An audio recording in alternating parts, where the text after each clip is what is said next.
Facebook scroll করতে করতে ভিডিওটা দেখলাম বলে ভাবলাম যে না, আমিও ভাবছিলাম তার সাথে সাথে এরকম একটা ঘটনা ঘটেছে। মনের কথাগুলো বলা যাক, ভিডিও বানানো না, মেন মোটিভ হচ্ছে মনের কথা বলা। আমরা সবাই মোটামুটি জানি যে কিছুদিন আগে একজন নিউবর্নের মা সুইসাইড করেছেন।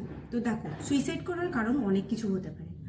তার পোস্টপার্টাম ডিপ্রেশন, যেটা আমি মেনলি আর কি আজকে ভিডিওতে মানে বলবো আর কি মনের কথা। কারণ আমিও একজন নিউ মমি না, যদিও 1 বছর 2 মাস হয়ে গেছে আমার বাচ্চার বয়স, বাট স্টিল প্রতি মুহূর্তে নতুন নতুন কিছু এক্সপিরিয়েন্স করছি। তো সেই ব্যাপারেই কিছু বলবো। হ্যাঁ, যেটা বলছিলাম যে পোস্টপার্টাম ডিপ্রেশন, এবার ওনার অনেক কারণ হতে পারে, ফ্যামিলিগত কোনো ইস্যু হতে পারে, বা পোস্টপার্টাম ডিপ্রেশন হতে পারে, বা মানে যে কোনো কারণ হতে পারে। এই পোস্টপার্টাম ডিপ্রেশন এই ব্যাপারটাকে ডাক্তাররাও স্বীকৃতি দেয়, এটা কিনা তাদের মতামত অনুযায়ী 2 মাস, কারো 6 মাস, ম্যাক্সিমাম 1 বছরের মধ্যে কাটিয়ে ওঠা উচিত।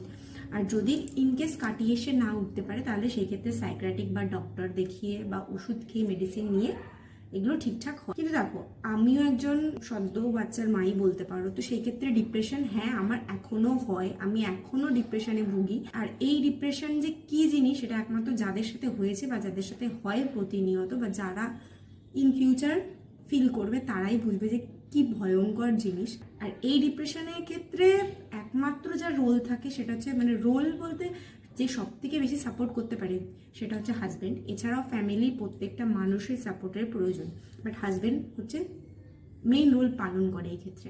তো দেখো, আগেকার দিনে সবাই বলবে যে এখন সবাই একটা বাচ্চার মা, 2টো বাচ্চার মা, কিন্তু আগেকার দিনে 4টে 5টা 6টা বাচ্চার মা হতো। তারা কি করে, তাদের কেন ডিপ্রেশন হতো না, বা তারা কি করে তাদের বাচ্চাদেরকে লালন পালন করতো? দেখো, আগের সাথে এখনকার সম্পূর্ণ পুরো সব জিনিস আলাদা। আগেকার আমরাই যেরকম, আমরা এর বাড়িতে ওর বাড়িতে কাকু জেঠু সবার কাছে এরকম থাকতাম, সবাই মিলে মানুষ করতো। কিন্তু এখনকার বাচ্চাদেরকে প্রথমত কারোর বাড়িতে দেওয়া হয় না, বা মায়েরা দেয় না, বা এখন সেরকম পারিপার্শ্বিক কন্ডিশন ঠিকঠাক না থাকার জন্য দেওয়া হয় না। তো যেটা বলছিলাম যে আমিও সোশ্যাল মিডিয়ায় টুকটাক ভিডিও দিই বাচ্চা রিলেটেড।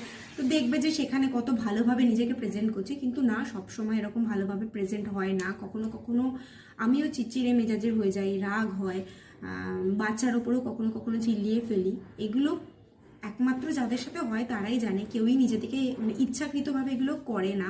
ফ্যামিলির সবাই যদি একটু সাপোর্ট করে, দেখো একটা বাচ্চার খেয়াল সবাই রাখতে পারে, কিন্তু বাচ্চাটাকে যে জন্ম দিচ্ছে তার মা, সেই মায়ের খেয়াল যদি রাখা হয়, মায়ের মন যদি ভালো থাকে, মাকে যদি ভালো রাখা হয়, বাচ্চাটি কিন্তু অটোমেটিক্যালি ভালো থাকবে।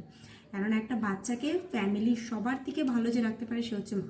তো মায়ের ভালো থাকাটা, মাকে ভালো রাখাটা খুব বেশি ইম্পর্টেন্ট। তো ব্যাস এটাই বলার, সবাই সাপোর্ট করো, সব হাজবেন্ডরা সাপোর্ট করো, তাতে করে এই ডিপ্রেশন